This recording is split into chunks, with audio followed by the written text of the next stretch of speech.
Hey everyone, and welcome to the Ready to Fight podcast. I'm your host, Bruce Kimbrell, and today with me is Rollie Dunnuck. Rollie, how you doing, man?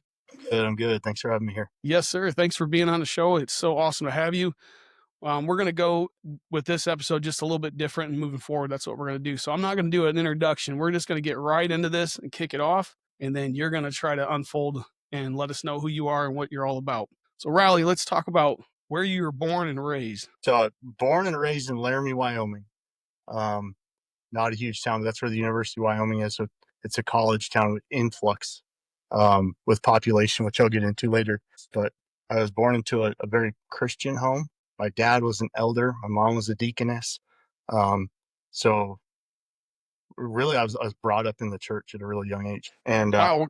go ahead. No, so you were born and raised in the church. How many siblings did you have? I have two older sisters. I was the youngest of three. Nice. Go ahead, continue. I didn't mean to cut you off. Go ahead. No, you're good. You're good. I was kind of thinking where I was going with that, but from an early age, I saw a lot of hypocrisy in the church, and there wasn't really a separation of sin and worship. So the church congregation or the pastors and elders sometimes would um, be preaching one thing and then come to the house and have a barbecue and be drinking excessively. I was introduced to pornography when I was about 7. Um, which sent me through this wild spiral because I didn't really know what to do with it, but I know I liked it. And that caused an addiction that lasted me the better part of 30 years. So, being born and raised in the church, you obviously you said you were introduced to pornography. Was that something that you were introduced to through someone in the church, or was this introduced to someone like in a school, or how was you introduced to that? It was introduced through someone in the church. And then you kind of amplify that when you start doing church lock-ins and stuff that they don't really happen anymore, and they don't really happen anymore because of the events that were happening in our church lock-ins. I mean, premarital sex, um, alcohol use, all that while inside the church building itself.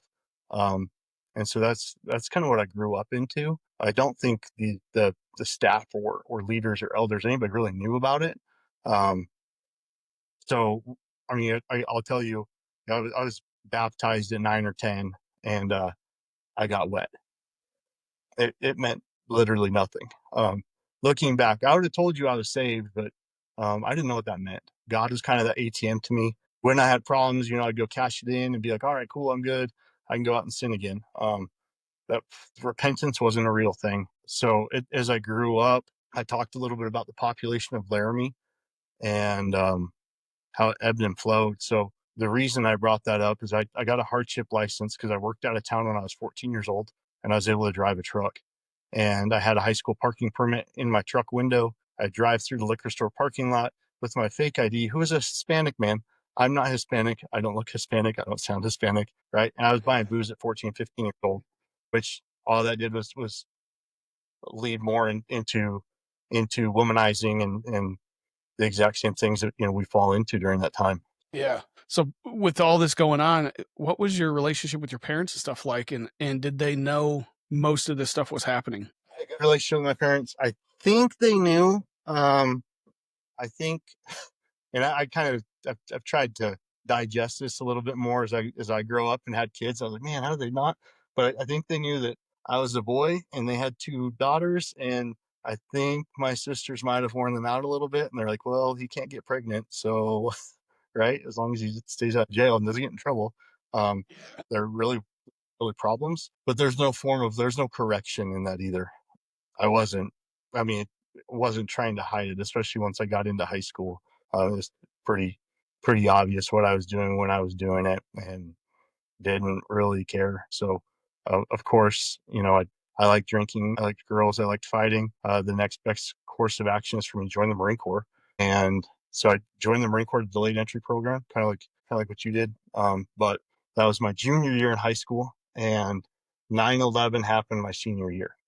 So knew we were going to get into something, but didn't really know what that was. So Wow. So, expound on that. So, you left, your childhood, and you straight from there, straight out of high school, because delayed entry program, if people don't know, like you join early And as soon as you graduate or you have a ship date that's already scheduled, then you ship on that date. For you, you probably left straight out of high school, Yeah. went directly in, right? Yeah. We partied for a couple days. And when I say we, there's a group of about 8 of us joined the Marine Corps all together. Some joined after 9/11, but there's a group of us that all went together. And, one of them left early, and he's no longer with us. He committed suicide in Sheridan a couple of years ago. Um, Wow. but the rest of us, we'll talk about one of them here shortly. We all joined the Marine Corps. We were gone within a week and a half of graduating. In boot camp, all at MCRD San Diego. So you'd see each other every once in a while, try to get the other one to smile so they get hazed a little bit more. So So what kind of culture shock was that? You leave, and man, it's so hard to explain this to people and get them to grasp the reality of leaving from civilian life and then going somewhere where, man, you talk about structure. This is a very structured environment. So tell us what that was about, and then kind of what your MOS was. so I joined, and I got the recruiter told me I had this really cool job, and it was called Yankee White, which was presidential security or strategic weapons security. And I was like, that sounds really cool. And he showed us this thing. He's like, you're in dress blues with an MP5. You're pretty much James Bond. And I was like, yep, you got me, dude. Right? So definitely. That's not what it is at all. I'll talk about that in a little bit. But get to boot camp, and there's a there's 3 dudes that I grew up with. One of them had moved away and came back, and we all were in the same. We were all in the same company, different platoons. But then they found out that me and one of my buddies had joined the buddy program, which was a horrible idea. It caused a lot more sweat, a lot more fun, which is good. But um, so we were in the same platoon together, which was great because you have someone to laugh at with the things. Like, civilians don't understand, like, you get dressed by the numbers. And I don't know if that's how it works in the Army, but in the Marine Corps, left sock right now, 5, 4, 3, 2, 1, right? Like, and if you're not done, like, it could take you 2 hours to put your clothes on in the morning. It's pretty ridiculous just because they don't have time to do anything else. I don't remember how it came about, but we're sitting in the squad bay, and I think it was a mail call day or something. And the senior drill instructor's up there, and I remember him opening up a letter from my buddy Jack. And he opens up this letter, and there's a picture of me and him together. And he he's like, "Oh no!" Right? And he kind of blows up. He's like, "Get up here, you two!" And so we're like, no one comes up because, like, no one's just going to volunteer to go up there. And he's like, "Dunnuck, Birch, come here!" And he puts the picture in between us on the ground, and we're both in the push-up position. And the whole time he was doing something, I think he ended up putting a show on or something. But we had to take turns saying, "I love you, buddy. I love you, buddy. I love you, buddy." In the end, this picture is floating in our sweat on the concrete. Like, one of the only stories I remember from boot camp. And I'm like, it's just hilarious. We're laughing the whole time, and it's just getting worse. It was hilarious. So, I mean, that's boot camp summed up for the most part. Just a Oh lot of man, games. that's awesome. It is a lot of games, man. You talk about dressing by the numbers and showering by the numbers, and they teach you everything that you never even knew you had to learn. It's so fun. It's crazy looking back on it. Yeah. Yes. So Looking back. yeah. At the time, it's not right. At the time, you're like, "What in the world did I do? This is so stupid." But it was a little bit different for me because I went from a military school, so I'd already been through all of that nonsense. I knew all the games, and I knew that you're never going to meet any time hack, and nothing's ever going to be right. And so I was prepared by far for that, and I just laughed about it. Everybody else was, like I was in military school. You're like huffing and puffing and all mad and getting bent out of shape. So yeah, it's funny. But now let's talk about, you get out of boot camp. Boot camp is done, and then you go to what they call like a military specialty training, right? And you talked about Yeah. the So job that they gave you. primary MOS was 0311, and then there's a secondary. So I went to SOI, took the screening for reconnaissance out of SOI, passed. I was like, sweet, I'm going to go somewhere fun, and there's a war going off, right? Like, this is going to be sweet.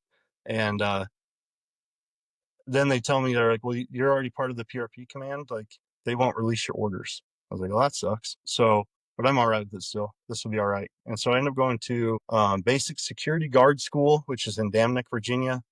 Um, and then I go to Bangor, Washington, which, if you've ever seen the movie The Rock, in the beginning, they break into this, like, rainy, dreary facility that looks like Washington. I think that's supposed to be Bangor, and it depicts it pretty well. But for the first couple months I was there, you're in guard towers, which is maybe a 10 by 10 box, 30, 40 feet in the air, and you're watching a fence line. And the excitement comes when a raccoon breaches the wire and someone gets to go chase it down. And I remember sitting up there, and it was like 12 hours on, 12 hours off. And I was like, there's a possibility I have 2 more years of this.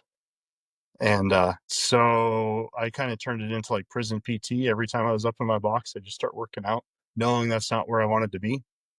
And they also had a recapture tactics team, which would be like a base, kind of like a base SWAT team would be the best way to I guess try and describe it.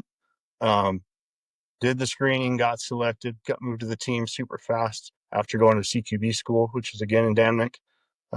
And that was a blast. I mean, we're doing ship clearings, we're doing submarine clearings, like it's all close quarter battle all the time. I was like, so I caught this bug, and this is right about the time that the movie SWAT came out. I Hmm. actually remember going to it while I was in Damnick, and I was like, this is really cool. They're like, you got bit by the SWAT bug, and so it's like we did this thing, right? And that was really beneficial to me because it kind of broke me out of my shell of conventional Marine Corps into a little bit more of a specialized thing. Yeah, did that and I loved it. I mean, we're breaching, we're I mean, tons of gun time. Yeah. And so that was awesome. Still stuck in Washington. Invasion of Iraq was kicking off. I had buddies going to their second deployments during this time. I'm like, man, this sucks. I don't want to be here. Right? Like I'm prepped up, ready to play a game, and I'm stuck in JV, and that's really Yeah. how I felt. And so I was drinking excessively during this time. And I it's funny. I think about this because we got to Bangor, and me and a buddy started a Bible study, and that lasted all of 2 weeks. When we're like, yeah, that's not fun, and it was just us, and we really we met a lot of animosity through it. So it'd just be better if we drink and have a good time. And so going back to the drinking, womanizing, and all that the Marines do, I mean, we hopped right back into it. Yeah, that was kind of Bangor, Washington summed up. Um, about a year and a half into my stint there, I'll call it a stint because it felt like prison. Um, Second Force came up and did a screening, took the screening, passed, got orders to Second Force Reconnaissance. Um, that was October of '03, and no, October of '04, November 11th of '04, Marine Corps ball. Just got done working out, get a phone call. Um, Getting ready for the ball, getting blues prepped, all that stuff, and get a phone call. My buddy Pat, he's like, "Hey, dude, what are you doing?" I was like, You just got done with awesome workout, blah blah blah blah." And he's like, "Kyle's dead." Kyle's another guy that we joined the Marine Corps with. He was with First LAR. This is the invasion of Fallujah in '04, and so he got killed in that invasion. They're like, we don't know anything yet. We'll call you later. So the Marine Corps birthday ball, for those that don't know, is a huge celebration, not just of the Marine Corps, but everybody that went before, and it's in remembrance of everyone that's passed or yeah, passed or died in duty. And Yeah. so I got the news Kyle died. I've known this kid my whole life. Um, he lived 3 blocks, 4 blocks from my house growing up. So literally, we did dang near everything together, other than he played hockey and I didn't.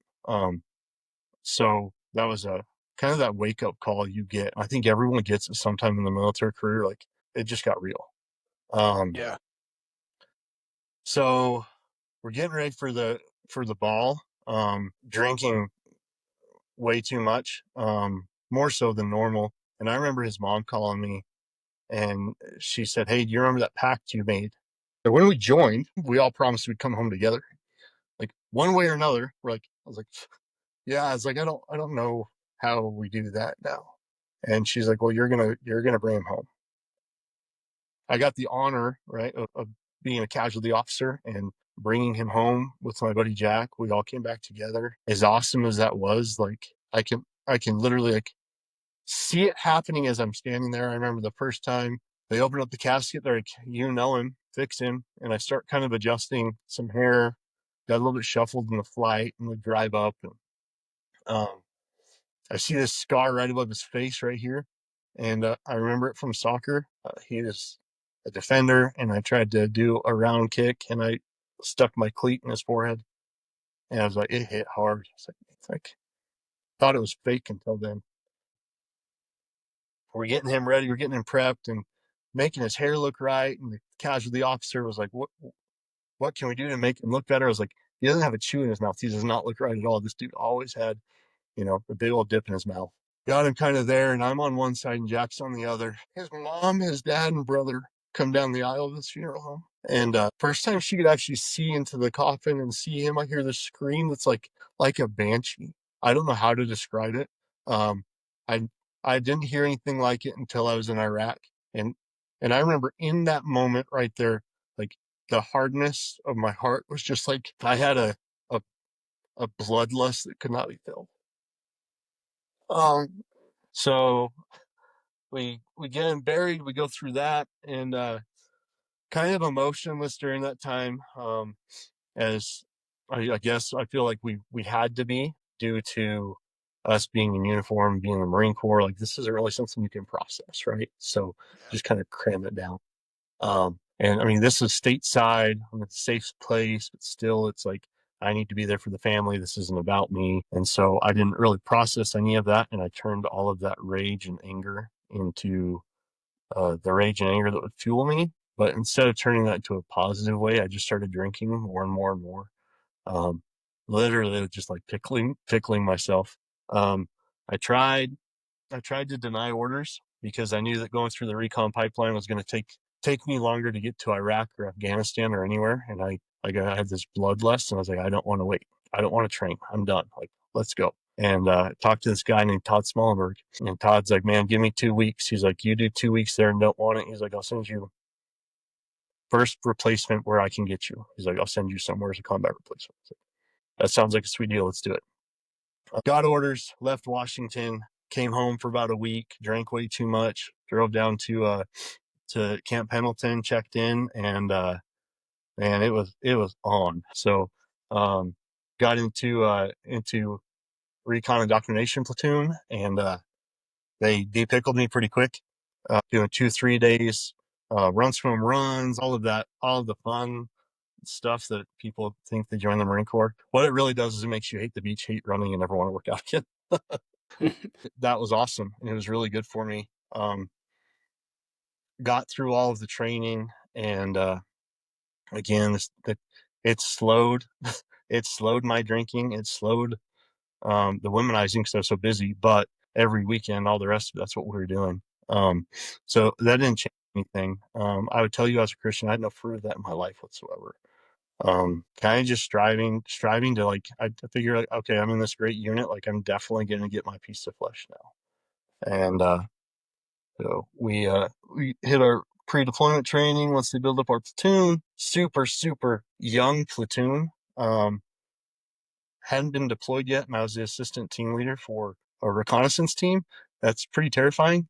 But it shows you how junior our platoon was. Yeah. So we were supposed to be going on a MEU got switched and went to Iraq, and so what ended up happening is we didn't have a real shooting package. We kind of had one. We didn't have a close quarter battle package. We didn't have any of the house training stuff. So we started doing that in Kuwait as we're about to insert into go to the country. And I'm instructing all of that, which is great. Again, like I look back and I see how foundational all these things are that God does, and it's like I don't I don't know who else would have taught, like, and had the scope of knowledge that I had. We had some guys that had been to Iraq, and we had other guys that had experience, but I literally had an MOS as an instructor for close quarter battle. So it's like, so we went to a city on the far west side of Iraq, a little bit outside of Korean Village. We were operating outside of Korean Village for a little while, and started doing operations. And man, the normal stuff got blown up by a pressure plate IED that I don't know how none of us died. I mean, tissue paper worth of glass left in my driver's window, 5155s, 2 feet from my door. We all lived. There's a shrapnel piece that was about that big that did a 360 in my gunner's turret. Tore up all of our centerfolds we had in there and dropped at his feet. Um, Hmm. a lot of traumatic brain injuries and nerve damage, but nobody died. Nobody from our platoon had any significant casualties. Um, we end up going into the city, and um, clearing it out, and we had a I think we had a company of grunts associated or attached to us, and we had four reconnaissance platoons, which is not a very big group. So reconnaissance platoon is about 25 guys for the whole platoon. So we ended up clearing this whole city. There was a couple casualties from the um, infantry company that was with us, and then we camped out in that city for a while, and um, man, that's pretty wild. I guess I skipped a part that's pretty big, and I don't know how. Prior to going in the city, we were doing I called them Where's Waldo's, and we'd get information about high value individuals or high value targets, and we'd go hunt them down, and we'd end up like raiding Bedouin farmers. And the Bedouin farmers, um, they're literally nomads that roam through the desert, and they've they've never even seen Americans before. They don't know that we're they thought we were aliens. We have these big mushroom things on the top of our Humvees and electronics everywhere, and they're like, it was wild. And our Terps are talking to them, and they're just like it again, just some bad info sometimes, and other times there's some pretty shocking times that we got out of there with everybody intact. Yeah. Um, we did a we did an operation. They were planting pressure plates on the side of I think it's Mobile, and Mobile runs all the way through Iraq, and so they split my team in half and plussed us up once. So it was 3-3, and we're about 10 clicks away from each other, and we have a QRF unit, and we're just kind of set up, and we're doing an anti IED observation post for the most part. um, and it was pretty slow. There's nothing really crazy going on, but the locals were all bypassing these intersections, the intersection we're watching specifically, and they're going off road. It's like, here's our road. We're trying to get that. They're going off road around it, like just completely bypassing it. Like, it's so weird. We lost comm during this time. What I mean by lost comm, like we lost crypto. They changed crypto because some bad stuff happened to a team in Ramadi, and they had to do a crypto hop, and we didn't have a key. So we were able to relay to our team, which was 10 clicks down the road, and they would relay back to QRF, but we didn't have direct air assets. We had nothing. Like, when we briefed this mission, that was a abort criteria. They're like, oh, we're good. Just we'll make this work. And that's kind of how reconnaissance unit operate in a sense. So as we stick it out, we see this truck comes. I think we're 3.5, 4 days into it at this point, and there's 4 military age males inside this single cab, Nissan Toyota looking truck that are all over the place over there. The Yeah. back's just filled with stuff, tarped over, and you see 5 propellant containers right on the top, like gas, diesel, kerosene containers. First guy gets out of the truck, and the passenger hops out and like goes on top of the truck, like over the headache rack, just like looking. I'm like, what the heck is this? I wake my buddy up. I was like, hey dude, hop on the radio, tell him what we got. So he does. Me and my buddy Ricky are watching, and next guy gets out, grabs this big old bundle, and he's straining, carrying it to the side of the road, and just starts digging. And we're like, dang, like they're literally planting right in front of us, like 150, 200 yards. So Mhm. try and call in, we got no comm. Try and call in, got no comm. Try and call in, got no comm. Me being the senior person on the team, I was like, all right, cool, let's take them. Hostile action, hostile intent. We shoot everybody there. Before the smoke clears from our barrels or the dust clears, we have an entourage of Marines driving around. Like, I'm popping red star clusters so that we don't get shot by some PFC up on a 240, because I'm pretty sure they're going to see us and like think the boogeyman's out here and like light us up. So I'm popping Yeah. red stars. We make contact. They end up calling air because we can't even call air. Medevac 2 of the dudes. The other 2 were dead. The PIO, the JAGO, and the new colonel were doing I guess it's a find a car tour. That's what we call it. And that's where they go out and try to find a combat axe driven. Wait till they get shot at so they can write themselves up. Yeah. And they stumbled upon this. But um, what we find out before we give statements or any of the rest of this stuff, this was highly scrutinized. Um, was these men had all just come through a snap VCP, a snap checkpoint that we didn't know about. That was about 2 miles down the road from where they came, and the truck had been searched. There's nothing in it, and they were burying trash. So, pretty hard thing for me to like. So I just found out, like, we murdered some dudes, literally just murdered some dudes, and they're not bad guys. Man, that was a hard thing to swallow in itself. But we get back to base and we're grounded, of course. We go give statements to the JAGO, and um, not really sure like what's going to happen with this. Are we just, like they sweep it under the rug and everything's good, or like, yeah, like we literally just killed some dudes. So we're grounded. My platoon's still operating, which means the other half of my team is operating without two of us. So there's three dudes rolling around in a truck. They get in a couple firefights. I mean, they're still doing their thing, and we're sitting on base. It ate me up inside, and we have no one to go to. My platoon sergeant wasn't really willing to put his neck on the line to figure out what was going on. I remember talking to the master sergeant that was there, that was a former recon dude, and he's like, I'll tell you stuff when I know it, but we don't really know anything yet about what's going on. I was like, all right. So a couple weeks goes on and ends up coming down the line like, we're gonna go clear the city. We're taking over that city. So we do. So we go into the city, and I mean, there were some gunfights. Right? Like it was. Yeah. There's some times. What the heck, man? And we end up staying there for 3-4 months in the city, take over a house, doing patrols out of it. Like we literally like occupy the city. Still no word on any of the rest of it. We have younger Marines who are like, hey, this happened to you. What's going to happen? And I was like, if you have a question, right, do what you need to do to get home. Like that's more important. We'll figure out the rest. Like they're going to fry you. Like what's going to, and that's literally what everybody knew. And there's no word about it. So I had this huge weight on my shoulders. I'm like, man, what up? I don't even know what to do. Right? Like I don't even know where to go.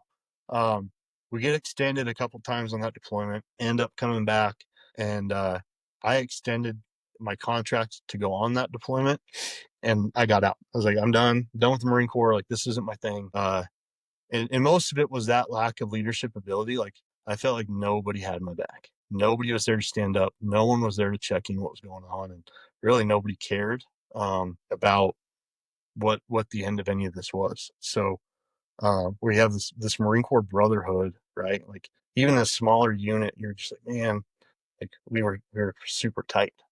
It was pretty wild. That was something that was really I had a super like lack of forgiveness was like what I lived in. Yeah. And I almost put this on the cloak of armor of like, man, you don't know what I've been through, you don't know where I've been or what I've done. So I get out of the Marine Corps, I go back to Wyoming, left Iraq, I was out of the Marine Corps in about a week and a half.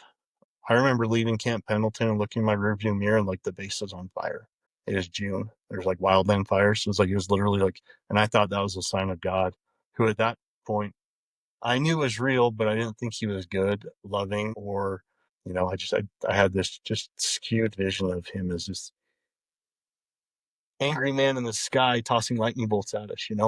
Yeah. So, and that's just kind of what I've seen. So I get back home, and my mom wants me to go to church with her. I was like, I don't want to go to church. I don't feel or didn't feel like God could forgive anything that I'd done.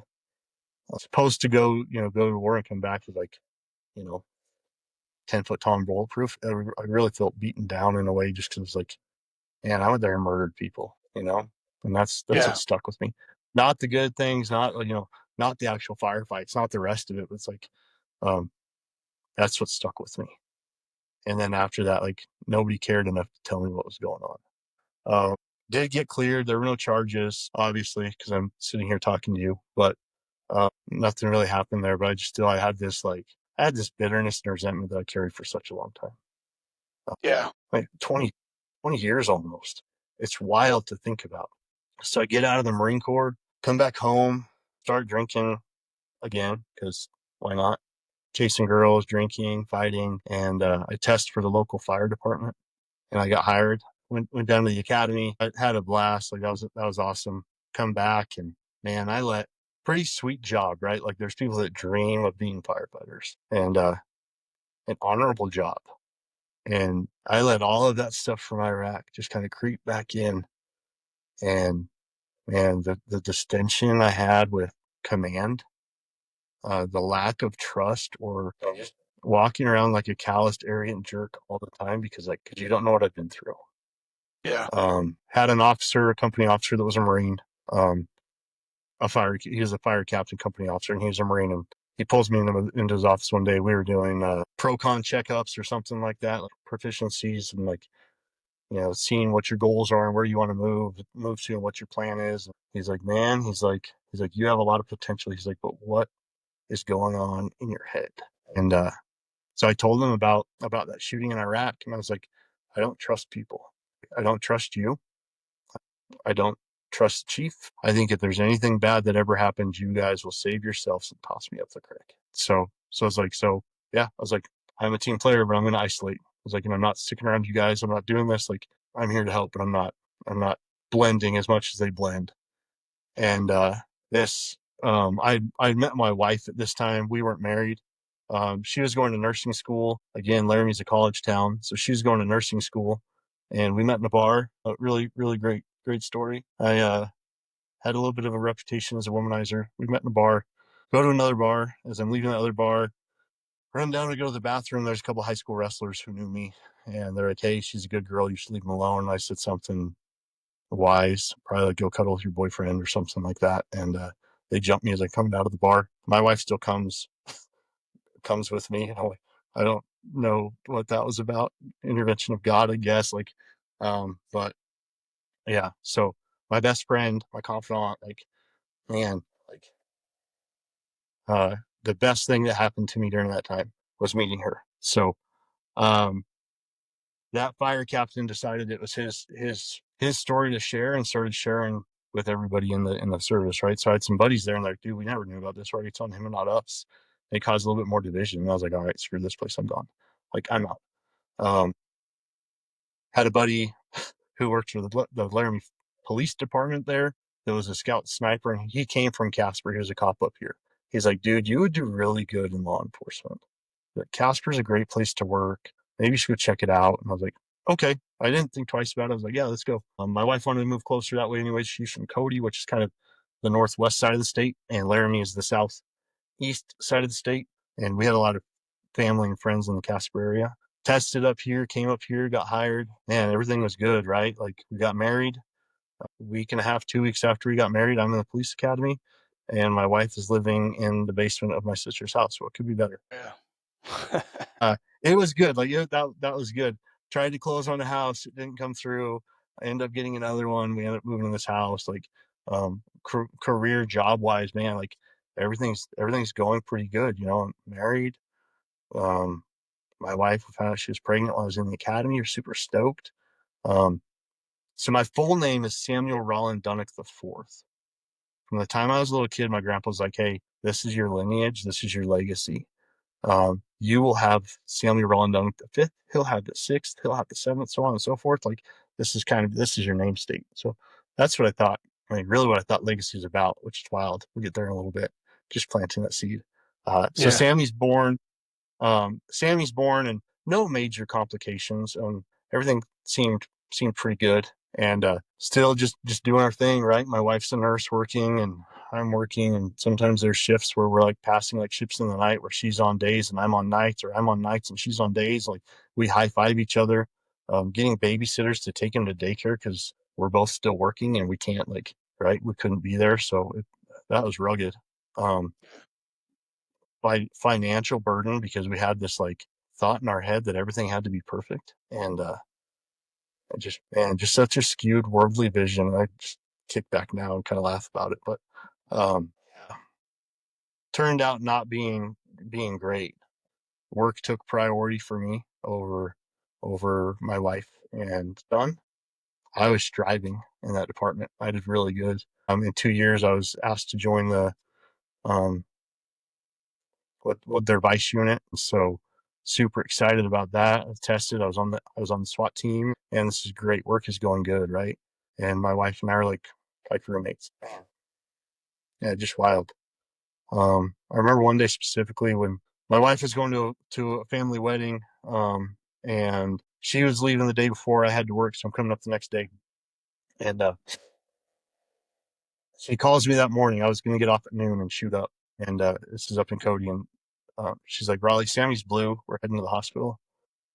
And so I book it up to Cody, not knowing what's going on, not knowing like what state I'll see my son in. And I get there and he's in an air tent. Not well, right? not a place you really want to see your son or really anybody.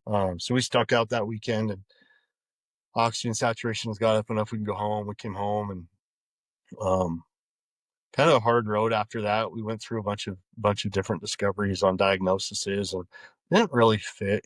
He was late walking, he was late talking, he was late doing all that. So we finally got diagnosed. He got diagnosed with autism and cerebral palsy, but they didn't fit well.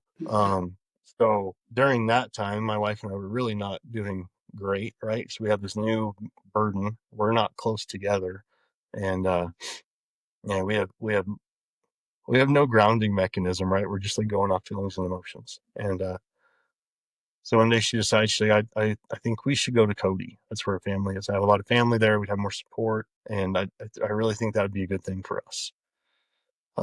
What I heard in that conversation is, you're not a good enough father. You're not a good enough husband. You're not providing for us what we need. So I'm going to go to my family. They'll take care of us, and you can still hang around. Um, so I started applying for contracting jobs overseas. Um, I also applied at the Cody Police Department. Um, Contracting jobs just didn't pan out for no apparent reason. They just didn't work. Thank God. But they didn't work. And then tested in Cody, and I got a phone call as a voicemail basically saying, you're not a good fit for our department.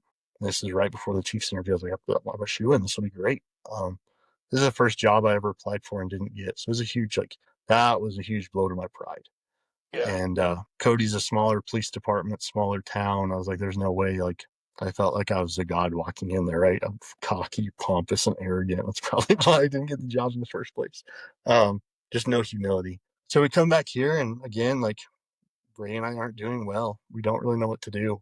While we were up in Cody, she talked about wanting to have a second kid, and I pretty much called her crazy. I said, you want to move? We're not doing well now. Blah blah blah. You want all this, and then toss another kid in it? You're crazy. Well, I didn't know that she was pregnant already, and she was trying to break it to me but couldn't, because she knew how I'd react. Well, Father's Day comes around that same year, and I just got off night shift and worked. I mean, slept 3 or 4 hours, something like that, and then hop out of bed to go hang out with the family and be the zombie dad that night shift cop is. Yeah. And I remember walking out, and man, I remember walking outside, and Sammy's playing, and splash little splash thingy or sandbox or what, I don't remember exactly what it was, but I remember Sammy playing. And when Ray's out there and it's nice, she pulls out her phone and was recording me. She's like, what do you think of Sammy's shirt? And I look at it, and it said something like future big brother. And I kind of scoffed, laughed, and I was like, is that one of the cousins? Is that a hand me down? And uh, she had some choice words for me, which were very justified, and I ran inside. Exactly what she thought I was going to react is pretty much how I reacted. So I was excited, but I wasn't excited. I was terrified that we were going to have another kid with medical problems. I was terrified that, we don't know what we're doing right now. I'm not secure in our relationship anyways. Man, what do you do with that? Yeah. We had no guide, right? There's two people walking in the dark, just completely blinded. And it was really crazy. He decided that we should start going to church. So she's like, hey, let's go to church. I was like, that's a great plan. Let's go to church. Full out knowing that we have a child with autism, or what appeared to be autism behaviors, and another newborn at this point. We're not going to sit through church. That's Yeah. just not going to happen. Um, so we sat back in the foyer area, where they serve the coffee and the donuts, and we'd watch it on TV, and the boys would play around. And then after that, I went to church with you, so I got a get out of jail free card, and I just get to go do whatever I wanted to for the day, because I was just selfish. Um, Not thinking about her needs, not thinking about her wants, not thinking about the boys, what I'm training them up to do or not. It just wasn't even a thought in my mind. Um, But one day, man, it all changed, and she's like, "Hey, let's go to church." I was like, "All right, cool. There's some stuff I want to do this afternoon, anyways." And we went, and both the boys went back to Sunday school. We're like, "Whoa, that's wild!" And from the moment I sit down until we got up, I just felt this tap on my shoulder, and an embrace of I never left you, and just over and over again. I'm just I could just feel God's presence, and it was wild. Talking to my wife, she had pretty much the same experience. We were both grew up in church. Um, but we never had that saving belief. You know what I'm saying? And so we talked about it, and it was wild. I remember the next day I was off, and I called my mom, and I told her about it, and she's like, "You need to go talk to a pastor. There's a lot going on with you guys. Go talk to the pastor." I was like, "Yeah, I'll do that later," and I pushed it off. I had a friend who was a practicing witch, and she had a son who was autistic that regained all of his verbal communication through healing stones and some other stuff. And she was offering to help me. And I literally would have sold my soul to hear my son's voice again. So he'd lost verbal communication shortly after being hospitalized in that bubble. We didn't have very much, but it kind of came and went, but it was never steady. She's like, "No, my mom's like, you really need to go. Like, you don't need to do this. This is a better idea." And I'm like, "Yeah, I'll do that later." So we ran to Home Depot. I'll try and make this quick because I know I'm kind of like rambling. Man, there's just like, I think there's some truths people need to hear. Yeah, you're good. Just Go ahead. God's intervention. Man. So I'm in Home Depot. I'm looking at paint because Odie wanted to make a jail out of a box we had. And so I'm standing there, and the pastor of the church we went to, who had met me maybe 2 or 3 times in passing, walks in the door with his wife and beelines right to me. "Hey, brother, what's up?" And I was like, dang. So I told him everything that was going on. Told him about the witch. Told him about, like, man, all this stuff. And he's like, "Cool, let's go to lunch." And I was like, "You're here with your wife." She's like, "She gets it. Let's go." So we went to lunch, and we started talking, and I started unpeeling my onion a little bit. And he's like, he's like, do you know who Chad Robichaux is? And I was like, "No, I have no clue who you're talking about." He's like, "He kind of sounds like he has a background like yours, and you guys have a lot of similarities. And he has this thing, Saw and I Am Second. You should Google him and check it out." And so he sends me the link for Mighty Oaks. He's like, "I think this would really help you." Yeah, I don't think I need that. I'll just start coming to church more. So that's what we do. Start coming to church, start getting the small groups, doing that. Man, life's getting better. While Sammy is not getting better and things are getting harder, like, life is getting better. Like, my wife and I's relationship is becoming more like a husband and a wife um than roommates, and just things are starting to kind of look up. And we keep going, and we're a couple years in. And I sit down with one of the pastors, and I was like, "Hey," I was like, I really think I'm being called to start a first responder veteran, like, Bible study or something here. Will you help me?" And he kind of laughs. He's like, "You're in no place to do that." He didn't laugh in a mean way, but he was just like, "You're not in a place to do that." And he had a card for Mighty Oaks, and he's like, "Why don't you go check this out?" So I was like, "Well, this is twice. And this is actually the third time I heard about it." I was like, "Maybe I need to apply." So I tossed the application in. End up going in February of 20. Day before we go, I'm feeding Sammy some chunks of apple, and he got one lodged in his esophagus. So at this point, like, we're in the Word, we're praying, and we're going to church. We have some believers around us, and I'm hauling butt to the hospital, and we just start praying over Sammy as I'm driving. And he pukes. We didn't know he got it up. He got it up. They scope him. Everything's good. We come back, and I was like, I can't go to Mighty Oaks. Like, with this stuff going on, I can't go. My wife's like, "You're not going to stop it if it happens anyways. You need to go." And I went. Man, talk about a life changing week. Um, I would have told you that time too. Like, going to it, like, I was saved, and I was, but I didn't know who God was. And I didn't know how much that lack of forgiveness I had, for all sorts of things, but um, was really holding me back from being who God created me.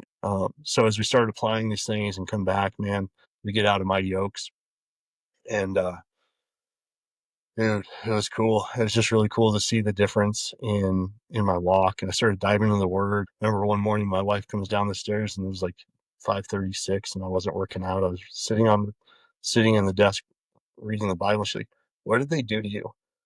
Right? She's like, "You hate reading." And I was like, "I can't live this life on my own anymore. Like, the way I'm doing it is not working.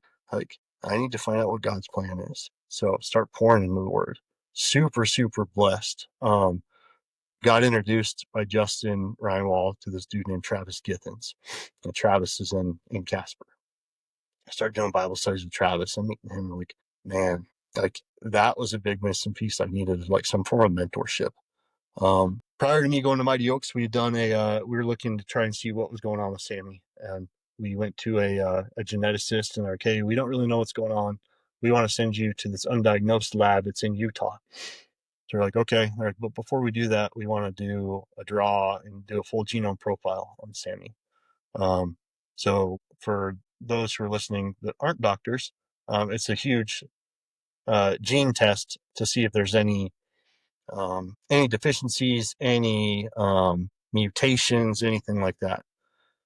So I went to Mighty Oaks. We're still kind of waiting for this stuff to happen. About 3 weeks after Mighty Oaks, we get a phone call. It's our geneticist, and it's from Denver Children's. And they're like, hey, bear with us. We just Googled this. We've never heard of it before. But Sammy has a UBTF gene mutation. And we're like, okay, what's that mean? And they're like, well, we don't really know. There's not a lot of studies on it. Cool, thanks. Right? Like, I don't know what you say. So I remember this specifically. We're giving the boys a bath. Ray starts Googling it. I start Googling it. Um, it's a neurodegenerative disease that causes brain atrophy and death. Yeah. So this is 2020. Sammy was 8, about to turn 9. I had just got back from this like awesome, awesome retreat where like I found out who God truly is, right? And I'm like, I'm on the path, right? I know where I'm going. What's this about? And initially I got pretty mad. I was pretty upset. I remember my first call was my boss at the time. I was working in a plainclothes group, and he was one of my best friends. I was like, Danny, I was like, here's what's going on. I was like, I don't think it's wise for me to come to work. Like, this is a really bad plan for what's floating around in my head. Go back to like that murderous rage, right? I was like, I don't need to be carrying a gun around and like running around the streets of Casper. That's a bad idea. He's like, I agree. And he really came around. My second call was Travis. That dude, not knowing me very long, but dropped everything and came to my house. It was like, cool. What's your plan? How are we moving forward? Right. So talk about like legacy plans and how we're like, man, one of those things from IDOX, right? Like one of the big tools we have. And he's like, what are you going to do? Like, you're not alone in this. You have a wife, you have 2 boys, and you need to keep going in this direction. So yeah, he really just sat down and like encouraged me and walked alongside me. And yeah, that was awesome. So continued to walk this out with like what's going on with Sammy, and it is brutal. Um, Absolutely brutal. Ups and downs, right? And he ends up losing the ability to stand, losing the ability to walk, gets wheelchair bound, loses the ability to drink, loses the ability to eat. He had just gotten wheelchair bound, and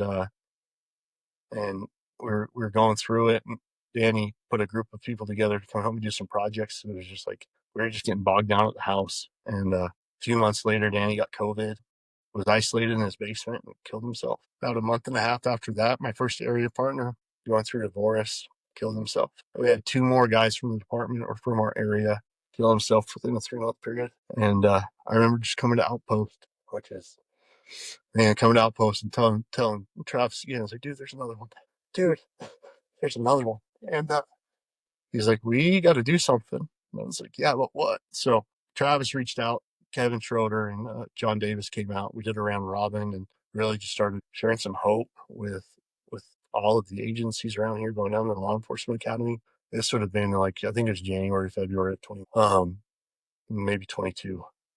Yeah. And I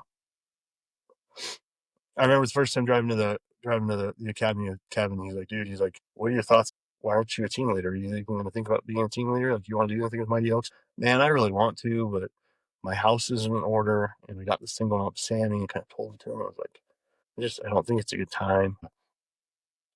I thought that, but I never prayed about it. So we get through that week, and we probably hit a good 80, 90 hours that week, just, man, hitting the sheriff's office, all the local PDs, the fire stations, and like going all over the place. It was wild. And in the end, doing a final finale thing, sharing some testimony, really just talking about how Mighty Oaks was and what it changed with us. And it was really cool. On that night, my wife's like, why aren't you doing more with Mighty Oaks? And I told her, and she's like, yeah, she's like, you being here or not, it's not going to change what happens. But really, I was holding on to that fear of me being here is going to like, I'm going to regret being there versus being here, which is a huge lie. I think those lies are really easy to grab onto at the time. So I really started praying about it, and I knew that that's what I wanted to be doing. I knew I felt called to do that. Yeah, I love sharing hope with people that don't have it, or they're skewed in the vision of what it is. Man, it's like it's. I think that's one of the coolest things in the world is like seeing people like when it clicks, right? And that like clicks on there, like right, and like and then they have it, and then man, you might not hear from them for a year or two, and then like you hear from them, you're like, dude, I am well, and this is going good, and blah blah blah blah. And like that's awesome. So went through the team leader pipeline, started team leading. At this point, I was still working with the PD, but I was attached with the DEA and a task force. It was a great gig. It was so much fun, and gave me a little bit more flexibility where I could take vacation on times and come do sessions and do some of that. So that was really awesome. And I know in doing that, I was able to see God's purpose for some of the things that Sammy was going through. Um, I don't, I can't ever, I don't think I'll ever um, understand why him, but maybe someday, right? Like, but I do know, like, God has a different purpose and different thoughts for what we have going on. So this last year, I bought out a couple years from my retirement with the PD, and I left the PD, not last year but the year before, and really we just saw the deterioration of Sammy, and it's like we need to be home. Um, I wanted to pour more into Mighty Oaks and just be more flexible with doctor's appointments and schedules and all this stuff, and be able to help my wife out a little bit more. And that was really our intention. I think I did 2 sessions last year, and that second one was hard. Sammy wasn't well. He had his hip surgery. He was not recovering from. He was not tolerating feeds well. He was not processing any food coming in, and it was rough. Um, my wife and I were getting in, not really arguments, but we were, yeah, we weren't communicating well. Um, she had a lot of stress and anxiety over caring for Sammy during these times. So I pulled out of all the sessions because we had a conversation, and she's like, Raleigh, I just I don't see God in anything that's happening, and I can't see how he would allow this or how he's real right now. So again, this means I have a mission shift. And that mission shift is not pouring into dudes at Mighty Oaks. Like that mission shift is locked down at my house. Um, so I sat down and just like, I did when we got the diagnosis, was like, how am I walking us out of this? So, um, applying what I learned at Mighty Oaks, and it sounds pretty corny, but it's true. Uh, my family needed to be living in God's promises. We had to be banking daily on God's promises. How do you do that if you don't know them? So we were going over God's promises every single day, every day. Wake up, like, hey, this is what we're doing. Got to the point. Sammy professed Christ a couple of years prior, and Odie had professed Christ the year before that. And so we're all believers. We need some encouragement to walk here. And that, yeah, our house was rough. So I started going over God's promises. And I remember Sammy waking up, and this time he had this talker. And it's basically a computer screen, and it uses eye gaze. And he'll say, like, I want this, I want that. And sometimes he'll wake up, he's like, I want to read the Bible. I want to listen to worship music. Oh, good, awesome. So if you're a little boy waking up, be like, I want to read the Bible. I want to hear Jesus stories. Like, I want to listen to worship music. And that little boy loved going to church.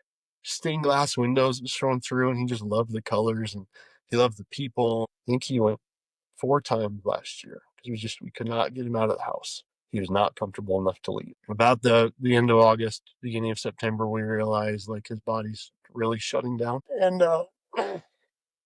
we start having like end of life talks with the hospital. So I doubled down on promises, man. Right? Like I remember telling him about heaven from Revelations, and this is what God promises us. This is what it looks like. And remember one time sitting with him and just talking about like how cool is it that Jesus is preparing a room for you right now, right? Like he's making a room for all of us. It's like, man, dude, he's preparing a room for you. Can you imagine how cool that's gonna be? And he said, yeah, that lasts, I don't know, week and a half. He was pretty exhausted, and we were lucky if we got like 4 broken hours of him awake at a time. But there's one day this was the last time he talked to us, but he woke up and we're like, hey, there's people here. Do you want to go out in the living room? He said yes. So he comes out, we get him out in the living room, and we were talking and hanging out, and he was kind of smiling, and like he was in a lot of pain. His body started to do this thing called corkscrewing, which is where the bones contort and twist themselves and they're fighting the muscle, and just everything's starting to deform like your shape. And he's still like pretty joyful through. So he's in there with us and he's talking and just kind of like, we're hanging out, and by talking I mean like saying things on his talker, and then he kind of looks over at Ray and I and says, I'm tired. Person by person, he stares at them straight in the face. Then he goes to his talker. Thank you, I love you, goodbye. Thank you, I love you, goodbye. Across the whole room, there's probably, I don't know, there's maybe 8 or 9 of us. I don't really recall that part. And he looks at Ray and I, thank you, I love you, goodbye. I'm so excited. I'm tired. And we brought him back into his room and he fell asleep. He's, he's still alive for about another day and a half, 2 days. Didn't wake up, but you could tell he was still with us in there. And then on October 1st in the morning, Ray and I both came in and we are just kind of cuddling in. He was in between us, and we started looking through like old videos of him when he was a little kid. He's running and playing, and like you just see his zeal for life. And as we're watching those videos, like you can feel, you can like feel a person's persona, like you can just feel their presence. We can feel Sammy's like person just with us.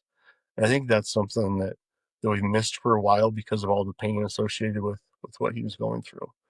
And while he never lost his hope and joy, like he really didn't. He was in pain and he was really hurting, and so it just wasn't the same. But we were feeling that again, and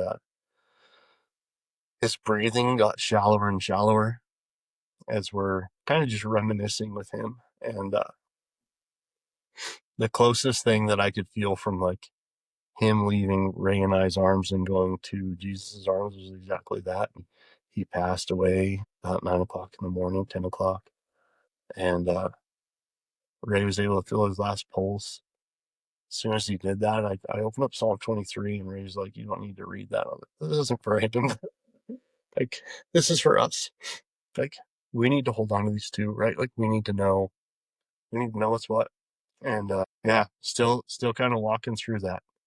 And if I could say anything about it, like God has been absolutely foundational in my life and in our walk and with Sammy and like all of these things. And I know, when my grandpa said, your legacy will be Sammy the fifth and the sixth and the seventh. Like I know the way Sammy's going to use, or God's going to use Sammy's story, it's going to be way better than anything in the namesake, right? Like,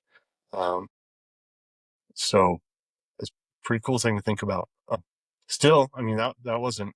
We're not even at 6 months yet. It's been real, but man, God has been ever present. I rededicated my life to Christ when I was at Mighty Oaks in 2020, and attempted the best I could to continue to walk with Christ, right? Show my family who he was, right? And that made radical changes where, I had horrible broken relationships with my parents. I had broken relationships with my sisters. My kids were afraid of me.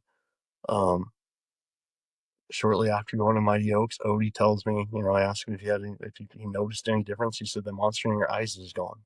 I mean, we try and hide these things from our family and our kids, these things we get from work, these things we get from whatever, or just from life in general, the stress, anxiety, and sin that it causes in us that we're trying to mask and hide. Man, they see right through it. And there's no healing. There's absolutely no healing without the presence of Jesus Christ.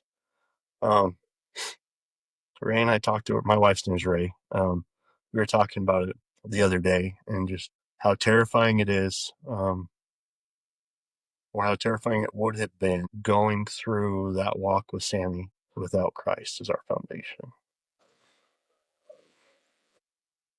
Honestly say I don't know where I would be. I don't know if I would be. I know I would not be married.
the first thing to think or ponder on is whatever you're going through isn't bigger than God. We serve an amazing God, and I think there's times we lose focus on who He is. This is the God that parted seas for our really for our salvation from slavery in Exodus. And He's created ways where there's no ways at all. And to the point where He took on human form and lived this life that is absolutely chaotic to show that He could, and He could do it perfectly, and then died for us. I mean, He loves you to a point of I don't think we can ever understand His love for us. I mean, Romans 8:1, right? There's therefore no condemnation for those who are in Christ Jesus. So in Him, there's not. If you look at the end of 8:1, and I think this, I'm like, there's no separation from His love. There's nothing that will separate His love for us. So if you're believing that lie, and that this is too big, and you're too dirty, and you're too this, like, that's a lie straight from hell. And this loving God is a loving Father. And while there's a lot of people in this world who have not experienced a loving Father, and they say, this Father side, like, God is that perfect Father. He's not the Father that you lived up, the Father that you grew up under. He's not the Father you experienced. He is the perfect Father. And his grace is sufficient, and He loves you, and He cherishes you. You are precious to Him. And some of these things we don't think about, right? When we pray to God, He inclines His ear to us. He wants to hear, right? Just like you would, Bruce, to one of your girls, like, hey, Daddy, I got this problem. What? Like, how can I help you, right? God's in that same way. And I think we fail to see that sometimes, like who we are in His eye. Like, I think one more time, and I have some, like, I call them cling verses, because there's times in my life I have to cling on to them, because, like, almost like I'm clinging on to the thread of Jesus' robe, or I don't know what other analogy you want me to use there, but, like, man, when I read some of these, like, they give me enough hope to hold on. And one I'd like to share is Romans 8:18. It says, "For I consider the suffering of this present time are not worth comparing to the glory that is to be revealed to us." That's a promise, right? There will be a future glory, and it'll be more glorious than I think we can imagine. And in this world, we will have sorrow. We will have sufferings. That came from Jesus Himself. There's going to be hard times, right? But it's like, but take heart, I've overcome this.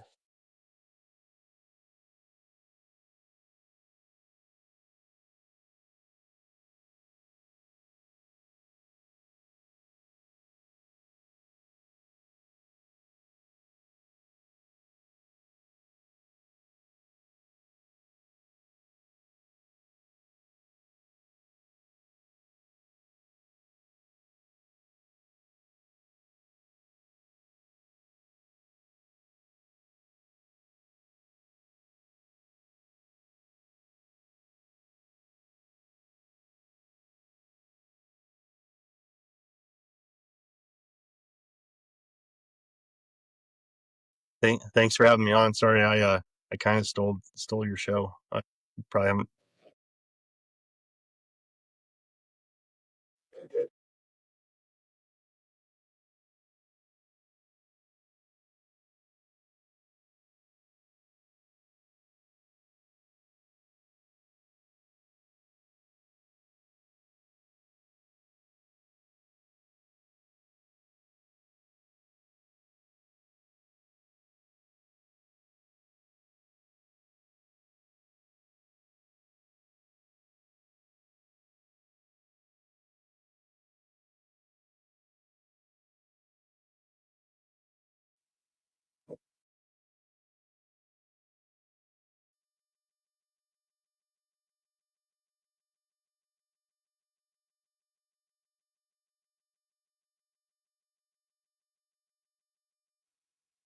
Thanks for having me.